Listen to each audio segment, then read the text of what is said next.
Baiklah, selamat pagi semuanya. Berjumpa lagi dengan Ibu dalam mata pelajaran Pendidikan Pancasila dan Kewarganegaraan PPKN kelas 7 di SMP Dharma Maitreya Bengkalis. Baiklah anak-anak Ibu, sebelum memulai kegiatan pembelajaran pada hari ini, alangkah lebih baik kalau kita mulai dengan berdoa bersama. Semoga materi yang Ibu sampaikan hari ini bermanfaat untuk kita semua. Berdoa menurut agama dan keyakinan masing-masing. Berdoa dimulai.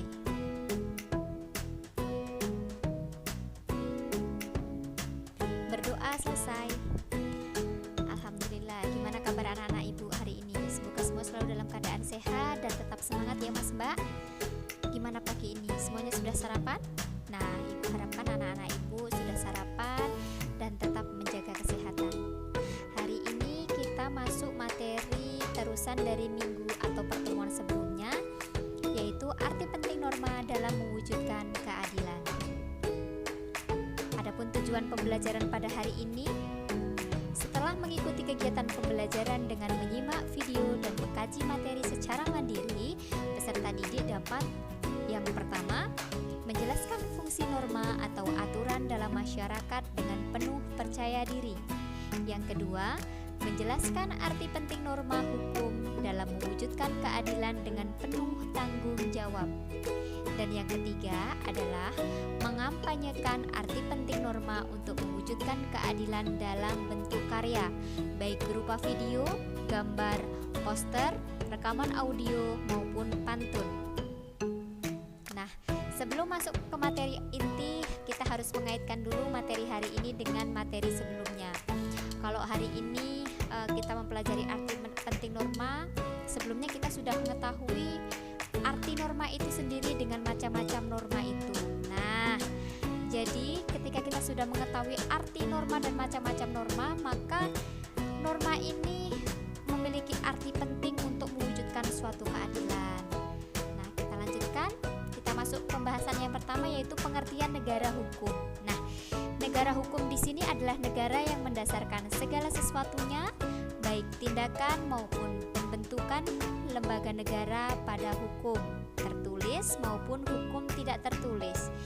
Jadi ketika negara itu bentuknya adalah negara hukum, berarti segala sesuatu yang ada dalam negara itu diatur oleh hukum yang berlaku, baik itu hukum yang tertulis maupun hukum yang tidak tertulis. Nah, hukum tertulis ini seperti yang pernah Ibu sampaikan sebelumnya, ada berupa undang-undang dasar, kemudian undang-undang, ketetapan MPR, kemudian peraturan pemerintah, sampai yang tingkat paling bawah adalah peraturan daerah kabupaten atau kota. Selanjutnya, pembahasan selanjutnya adalah 3 unsur negara hukum menurut AVDC. Ini Ibu ambil materinya dari buku cetak PPKN kelas 7 ya Mas Mbak. Jadi unsur yang pertama adalah supremacy of law. Jadi di sini artinya tidak boleh ada kesewenang-wenangan sehingga seorang warga harus dihukum jika melanggar hukum. Jadi siapa saja di sini yang melanggar hukum berarti harus dihukum sesuai dengan peraturan yang berlaku. Itulah supremacy of law. Unsur yang kedua adalah equality before the law. Artinya apa? Setiap orang sama di depan hukum tanpa melihat status dan kedudukannya, baik bagi rakyat maupun pejabat. Jadi ketika siapa saja yang bersalah, baik itu rakyat biasa maupun pejabat, dia akan mendapatkan atau dia kedudukannya sama di depan hukum. Ketika orang bersalah, maka dia harus dihukum. Seperti itu. Jadi tidak memandang status sosial. Selanjutnya yang ketiga adalah human right. Apa itu? Diakui dan dijaminnya hak-hak asasi manusia dalam undang-undang atau keputusan pengadilan. Jadi seperti di Indonesia, hak asasi itu sudah diatur dalam pasal tersendiri, yaitu dalam pasal 28A sampai dengan 28J. Nah, Mas Mbak, seperti yang kita pelajari juga sebelumnya, bahwa yang membatasi hak kita adalah hak orang lain. Ketika kita mau melakukan apapun, kita harus memikirkan apakah yang kita lakukan nanti melanggar hak orang lain atau tidak. Ketika melanggar hak orang lain, sebaiknya tidak kita lakukan. Seperti itu ya Mas Mbak. Nah, selanjutnya pembahasan kita adalah dasar hukum negara Indonesia sebagai negara hukum. Ketika kita tadi sudah mengetahui unsur negara hukum, maka kita harus tahu dasar hukum negara Indonesia itu sebagai negara hukum. Sebenarnya tertulis dalam pasal berapa sih yang mengatakan kalau negara Indonesia itu adalah negara hukum? Nah, yang pertama adalah terdapat dalam pasal 1 ayat 3 Undang-Undang Dasar Negara Republik Indonesia tahun 1945. Adapun bunyinya adalah negara Indonesia adalah negara hukum. Nah, jadi dalam pasal ini sudah dikatakan secara tegas bahwa negara Indonesia adalah negara hukum. Kembali ke pengertian negara hukum di awal tadi, bahwa negara hukum itu adalah negara yang mendasarkan segala sesuatunya berdasarkan hukum, baik itu hukum tertulis maupun hukum tidak tertulis. Selanjutnya, dasar hukum yang kedua adalah terdapat dalam pasal 27 ayat 1 Undang-Undang Dasar Negara Republik Indonesia tahun 1945. Bunyinya adalah segala warga negara bersamaan kedudukannya di dalam hukum dan pemerintahan dan wajib menjunjung hukum dan pemerintahan itu dengan tidak ada kecualinya. Artinya kita semua itu adalah sama di depan hukum dan pemerintahan, dan kita juga wajib menjunjung hukum dan pemerintahan itu tanpa ada kecuali. Artinya tidak memandang status sosial juga ketika kita menjadi warga negara, berarti kita harus patuh dan tunduk terhadap hukum yang berlaku di negara kita. Nah, inilah dasar hukum negara Indonesia sebagai negara hukum. Pembahasan kita selanjutnya. Nah, apa pentingnya norma hukum untuk mewujudkan keadilan? Nah, sebelum masuk ke sini kita bahas terlebih dahulu fungsi norma atau aturan dalam masyarakat. Ketika kita berbicara keadilan, maka kita harus tahu dulu fungsi aturan dalam masyarakat itu. Nah, fungsi norma atau aturan yang pertama adalah pedoman dalam bertingkah laku. Jadi norma itu ada digunakan sebagai pedoman dalam bertingkah laku. Ini boleh, ini tidak boleh. Itulah fungsinya norma. Yang kedua, menjaga kerukunan antar anggota masyarakat. Dengan adanya norma, maka kerukunan dalam masyarakat bisa terjaga. Karena ketika semua anggota masyarakat sudah mentaati norma tersebut, sudah melaksanakan norma tersebut dengan baik, di sini akan terwujud atau terjaga kerukunan antara satu warga dengan warga yang lainnya, dan tidak akan ada hak yang dilanggar di masing-masing anggota masyarakat tersebut. Selanjutnya, fungsi yang ketiga adalah sistem pengendalian sosial. Nah, untuk sistem pengendalian sosial di sini Ibu bisa mencontohkan ketika seseorang mau melakukan sesuatu perbuatan yang melanggar hukum. Nah, ketika sudah ada norma, mereka akan berpikir kembali, oh ini dalam norma rupanya tidak boleh. Nah, itulah yang dikatakan sebagai sistem pengendali sosial. Nah, inilah ketiga fungsi norma atau aturan dalam masyarakat. Selanjutnya, bahasan kita adalah fungsi norma hukum. Kalau tadi itu adalah norma secara keseluruhan dalam masyarakat, kalau ini terkhusus fungsi norma hukum. Nah, yang pertama adalah memberikan pengesahan atau legitimasi terhadap apa yang berlaku dalam masyarakat. Nah, hukum di sini adalah memberikan pengesahan atau legitimasi. Ketika sesuatu itu sudah diatur dalam hukum, berarti dia memiliki kekuatan yang mengikat. Iya kan Mas Mbak? Seperti kita contohkan dalam pasal 29 ayat 2. Itu sudah dijamin kita untuk memilih agama yang kita yakini dan beribadah sesuai dengan agama kita. Itu berarti sudah sah kita memilih agama apa dan kita beribadah sesuai dengan agama kita. Nah, seperti itu. Artinya di sini ada legitimasi. Kemudian yang kedua adalah sebagai alat rekayasa masyarakat. Nah, yang ketiga sebagai sarana pembentukan masyarakat, khususnya sarana pembangunan. Itulah fungsi norma hukum yang kedua. Dan yang keempat adalah sebagai senjata dalam konflik sosial. Di sini Ibu berikan contoh ketika ada dua orang yang berselisih. Nah, yang mana yang benar kita tidak tahu. Kita tinggal melihat saja adakah peraturan hukum yang dia langgar. Nah, ketika ada berarti ada konsekuensi atau ada sanksi yang menyertainya. yang menyertai ketika orang itu melanggar peraturan atau hukum yang berlaku itu. Itulah yang dikatakan sebagai senjata dalam konflik sosial. Seseorang ini tidak bisa mengelak untuk menghindari hukum atau konsekuensi atau sanksi dari peraturan yang dia langgar. Karena apa? Semuanya kembali yang pertama tadi, semuanya sudah disahkan atau ada legitimasi dalam hukum tersebut. Nah, inilah fungsi norma hukum.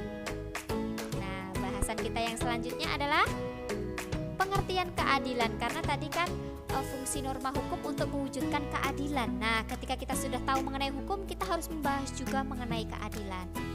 Nah, yang pertama harus kita tahu adalah pengertian keadilan itu sendiri. Nah, keadilan itu adalah berasal dari kata dasar adil. Nah, dalam Kamus Besar Bahasa Indonesia diartikan sebagai tindakan tidak berat sebelah, sepatutnya tidak sewenang-wenang. Nah, inilah arti kata adil. Jadi sama rata ya Mas Mbak, kalau dari segi bahasanya di sini tidak berat sebelah berarti sama dan tidak sewenang-wenang. Inilah adil dalam Kamus Besar Bahasa Indonesia. Ketika kita sudah mengetahui pengertian keadilan, nah maka kita harus mengetahui macam-macam nilai keadilan itu sendiri. Nah, nilai-nilai keadilan di sini dibagi menjadi 3. Apa saja itu? Ada keadilan distributif, keadilan legal, dan keadilan komutatif. Nah, di sini Ibu akan menjelaskan satu persatu. Nah, apa itu keadilan distributif? Keadilan distributif itu adalah suatu hubungan keadilan antara negara terhadap warganya. Sekali lagi, hubungan keadilan antara negara terhadap warganya, berarti di sini yang menjadi sasaran adalah warga negaranya ya. Nah, dalam artian pihak negara wajib memenuhi keadilan dalam bentuk membagi atau keadilan membagi. Nah, di sini Ibu contohkan adalah mengenai kesejahteraan. Kemudian ada juga bantuan, subsidi, dan kesempatan hidup. Itu adalah contoh dari keadilan distributif, perlakuan negara terhadap warganya. Nah, sekarang yang kedua, keadilan legal. Nah, keadilan legal di sini adalah hubungan keadilan antara warga negara terhadap negara, dan pihak warga negara wajib memenuhi keadilan dalam bentuk mentaati peraturan perundang-undangan yang berlaku. Jadi di sini adalah perlakuan kita sebagai warga negara terhadap negara kita. Nah, ketika sudah diatur mengenai contohnya dalam undang-undang lalu lintas, kewajiban-kewajiban kita atau kewajiban-kewajiban yang harus kita laksanakan ketika kita mengendarai kendaraan bermotor di jalan raya, seperti memakai helm. Nah, itu berarti semua warga negara ketika mengendarai kendaraan bermotor, baik itu mobil maupun sepeda motor, itu wajib menggunakan helm, terutama yang mengendarai sepeda motor. Wajib memiliki SIM atau surat izin mengemudi, berarti itu baik yang mengendarai mobil maupun sepeda motor itu wajib memiliki SIM. Nah, itulah yang dikatakan keadilan legal. Jadi perlakuan kita terhadap negara kita, perlakuan mentaati hukum kita terhadap negara kita. Nah, selanjutnya yang ketiga adalah keadilan komutatif. Nah, kalau keadilan komutatif di sini berarti suatu hubungan keadilan antara warga satu dengan warga yang lainnya secara timbal balik. Jadi antara kita dengan orang lain yang sama-sama warga negara. Nah, contohnya apa?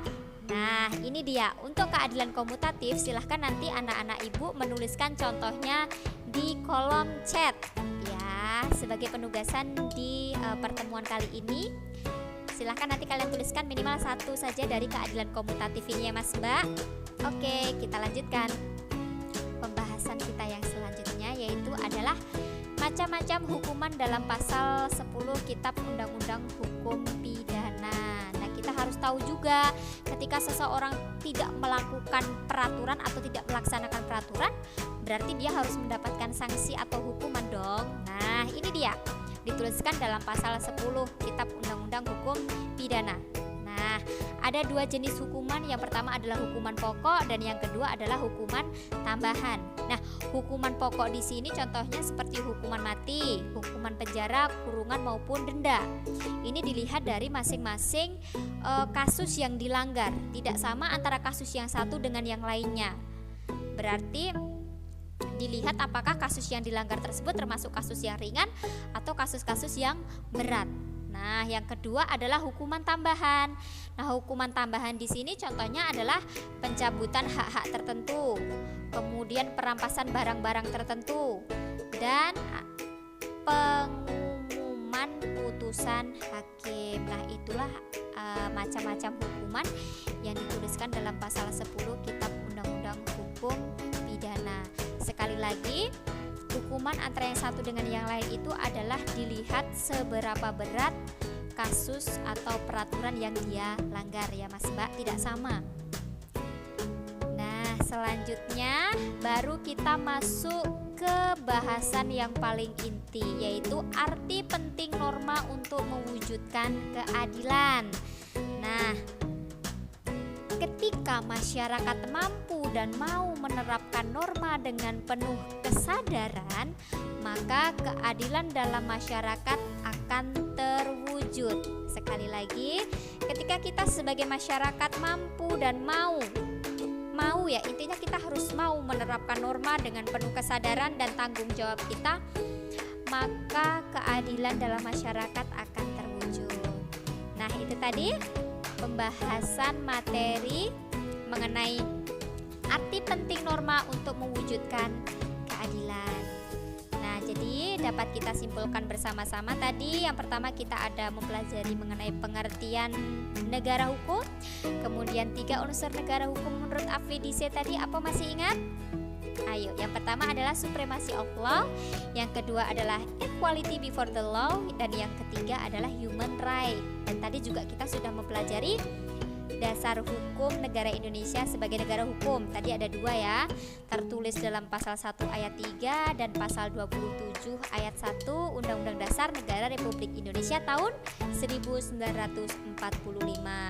Dan kita tadi juga sudah ada mempelajari fungsi norma atau aturan dalam masyarakat dan juga fungsi norma hukum secara khusus.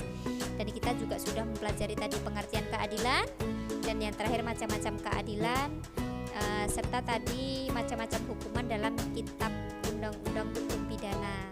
Nah, selanjutnya Ibu ucapkan sekian dan terima kasih. Jangan lupa 5M: memakai masker, menjaga jarak, mencuci tangan, kemudian apalagi menjauhi kerumunan dan membatasi mobilitas. Itu yang paling penting. Dan masih sama pesan Ibu, selalulah berproses dengan cara yang baik, insya Allah hasilnya akan baik. Dan Mas Mbak, jangan lupa untuk sesi ini penugasannya untuk keterampilan adalah tugas mengampanyekan arti penting norma untuk mewujudkan keadilan. Silahkan kalian bisa membuat dalam bentuk karya, baik itu video, gambar, poster, rekaman audio maupun pantun. Silahkan kalian pilih salah satu dan kumpulkan nanti di Google Classroom, di bukan forum, nanti Ibu sudah membuatkan satu room khusus tersendiri untuk pengumpulan tugas ini. Nah, demikian tadi pembahasan materi hari ini. Jangan lupa dipelajari, dikerjakan tugas-tugasnya, dan siapkan juga untuk materi pertemuan selanjutnya di bab 1 bagian C. Ibu ucapkan terima kasih atas atensi anak-anak Ibu. Jangan lupa yang menjadi tagihan tugas hari ini segera dikerjakan.